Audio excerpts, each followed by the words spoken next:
Assalamualaikum warahmatullahi wabarakatuh. Segala puji bagi Allah yang telah memberikan kita rahmat dan hidayahnya sehingga kami kelompok 8 menyelesaikan video ini. Serta salawat dan salam tak lupa pula kita kirimkan kepada Nabiullah Muhammad SAW yang telah menghamparkan permadani bagi umat manusia. Video ini merupakan ujian teori dari percobaan projectile motion yang telah kami kelompok 8 lakukan pada lab fisika dasar Fakultas Teknik Universitas Hasanuddin. Baik, sebelum video ini dimulai, perkenankan saya untuk memperkenalkan teman kelompok saya. Yang pertama, saya sendiri Aina Al-Fatihah, Aulia Diva Artamevia, Jihan Nabila, dan Rifki Ersa Ramadan. Saya akan menjelaskan sedikit definisi tentang gerak proyektil. Proyektil adalah sebuah objek yang meluncur di udara dan bergerak tidak dengan daya dorongnya. Sering disebut dengan benda yang diproyeksikan ke udara dan benda yang bergerak jatuh bebas dan tunduk terhadap gaya gravitasi dan tahanan udara, yang dimana udara itu lebih sering diabaikan. Salah satu contoh dari gerak proyektil adalah pada saat kita menendang bola ataupun melempar bola basket. Pada saat kita melempar bola basket dengan arah vertikal dan akan membentuk sebuah sudut dan berakhir dengan membentuk gerak lintasan parabola. Besar dari setiap gerak parabola ataupun gerak setengah bola ditentukan dari besar sudut yang dimulai dari awal. Kenalkan, saya Aulia Diva Artamevia dengan NIM D131201069.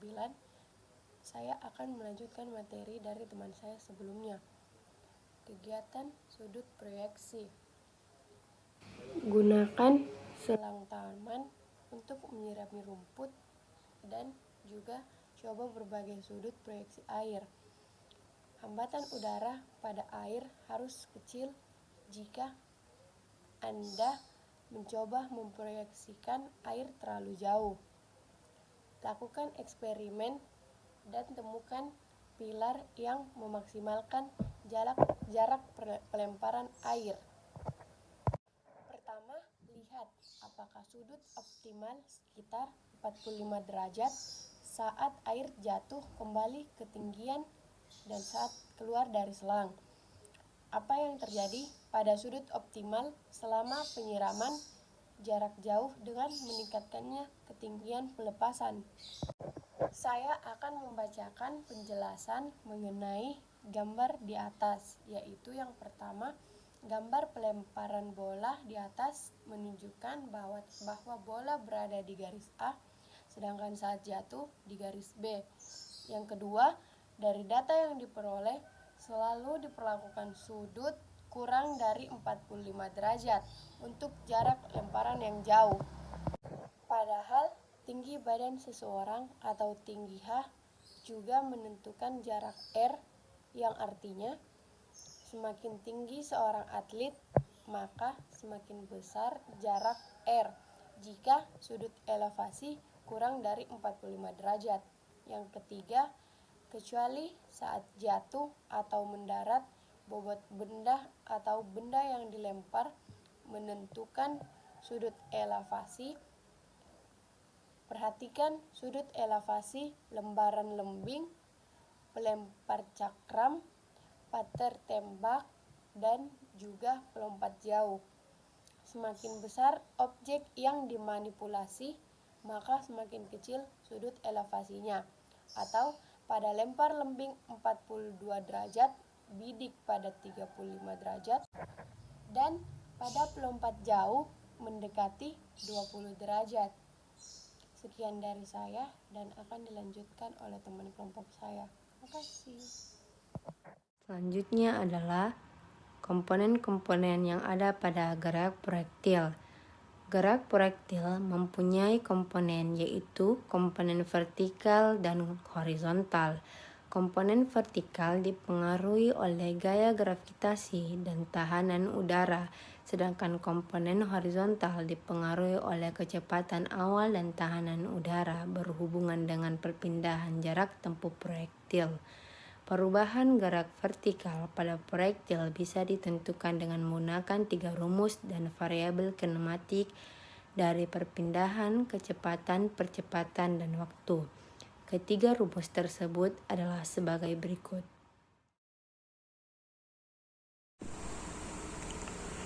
Assalamualaikum warahmatullahi wabarakatuh. Perkenalkan, nama saya Rifki Ersa Ramadan dengan NIM D131201027 dari Fakultas Teknik, Departemen Teknik Lingkungan. Baiklah, saya akan menjelaskan materi mengenai prinsip proyeksi optimal. Prinsip proyeksi optimal lebih dimaksudkan pada sudut di mana sebuah objek diproyeksikan untuk mendapatkan hasil terbaik. Pada umumnya, model arah dua dimensi pada gerak proyektil digunakan untuk menggambarkan suatu kompromi antara ketinggian yang ditempuh dan perpindahan horizontal yang didapatkan. Bila bola ditendang dan mendarat pada ketinggian yang sama, tahanan air akan diabaikan. Maka sudut proyeksi untuk mendapatkan perpindahan horizontal maksimal adalah 45 derajat. Sudut proyeksi di atas 45 derajat akan menghasilkan jarak yang pendek karena akan menghasilkan waktu tempuh yang lebih panjang, tetapi ke arah vertikal yang lebih lama. Sudut proyeksi di bawah 45 derajat akan menghasilkan jarak yang lebih pendek karena waktu yang ditempuh lebih pendek. Tujuan mekanikal dari proyektil adalah displacement, velocity, dan campuran antara displacement dan velocity. Arti kata displacement yaitu perpindahan dan velocity adalah kecepatan yang berhubungan dengan arah dan merupakan besaran vektor. Contoh dari displacement adalah panahan, sedangkan contoh dari velocity adalah pemain bola. Dan contoh dari antara velocity dan displacement adalah pemain basket. Prinsip proyeksi optimal. Pada kebanyakan lemparan atau tembakan di mana maksimum horizontal velocity dan displacement diutamakan, maka sudut optimal dari proyeksi adalah 45 derajat. Apabila yang diutamakan ada displacement atau vertical displacement dan velocity, maka sudut optimal di atas 45 derajat. Contoh olahraga dan sudutnya: basket 49 sampai 55 derajat, softball atau baseball 28 sampai 40 derajat, dan lompat jauh ada 18 sampai 23 derajat. Prinsip gerak proyektil. Gerak melempar, melompat, menendang, di mana gerak horizontal yang sejauh-jauhnya menjadi tujuan. Usahakan sudut elevasinya dari gaya gerak agar mendekati dan tidak melebihi dari 45 derajat. Kalau ada angin pasang, sudut elevasi mesti lebih kecil dari 45 derajat, sedangkan bila ada angin buritan, sudutnya harus lebih besar dari 45 derajat. Angin pasang menghambat gerakan sehingga jaraknya akan berkurang. Dengan memperkecil sudut elevasi, berarti kecepatan mendarat lebih besar sehingga dapat melawan kekuatan angin. Sebaliknya, bila terjadi angin buritan, dengan memperbesar sudut elevasi, berarti bola yang tinggi akan lebih lama di udara sehingga jarak bisa lebih jauh. Kalau saat lepas dari benda dimanipulasi lebih tinggi dari saat mendarat, maka sudut elevasi harus kurang dari 45 derajat. Makin besar perbedaan antara saat lepas dan saat jatuh atau mendarat, makin kecil pula sudut elevasinya. Makin berat objek bola yang dimanipulasi, makin kecil pula sudut elevasinya. Sekian dari penjelasan saya. Memperjelas pengertian dan penjelasan dari teman-teman yang telah saya sampaikan. Mari kita simak video berikut ini.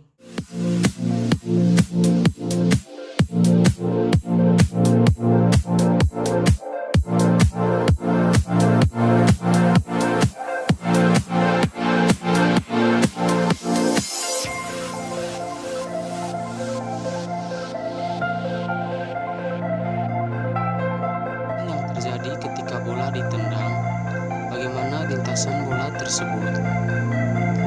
Lintasan bola tersebut berbentuk melengkung setengah lingkaran.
Percobaan gerak projektil atau projectile motion dibutuhkan beberapa alat dan bahan, yaitu yang pertama mini launcher sebagai alat untuk melontarkan bola besi, kedua bola besi sebagai objek percobaan, ketiga smart timer untuk mengukur waktu tempuh bola besi, keempat photogate sebagai sensor pendeteksi waktu dan kecepatan, kelima table cam untuk menjepit mini launcher, keenam kertas putih sebagai tempat di mana bola besi akan mendarat, ketujuh kertas karbon untuk memberi tanda pada kertas putih, kedelapan batang besi untuk memasukkan bola besi ke dalam mini launcher, dan kedelapan adalah meteran untuk mengukur jarak suatu benda. Dan prosedur percobaan untuk melakukan gerak projektil atau projectile motion ini yaitu untuk gerak parabola, yaitu menyediakan semua alat dan bahan, memasang photogate bracket dan photogate head pada mini launcher, memasang mini launcher pada meja menggunakan jepitan meja, mengukur jarak dari photogate head 1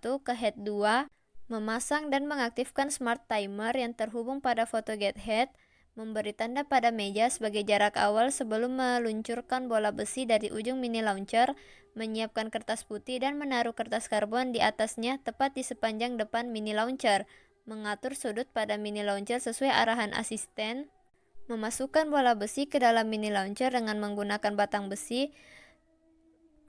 Untuk percobaan pertama ini, gerak parabola menggunakan klik yang konstan. Menekan tombol pada smart timer, menarik tali pada mini launcher untuk melontarkan bola besi, mencatat waktu pada smart timer, mengukur dengan menggunakan meteran dan mencatat jarak lontaran bola besi dari jarak awal ke tanda jatuhnya bola besi pada kertas putih. Dan untuk gerak setengah parabola, caranya hampir sama dengan gerak parabola, namun yang membedakannya adalah mini launcher dipasang pada ujung meja menggunakan jepitan meja, mengatur sudut 0 derajat pada mini launcher, dan menggunakan klik yang berbeda untuk setiap percobaan. Demikianlah penjelasan dari teman kelompok saya. Kurang dan lebihnya dari video ini mohon dimaafkan. Semoga bermanfaat. Terima kasih. Wassalamualaikum warahmatullahi wabarakatuh.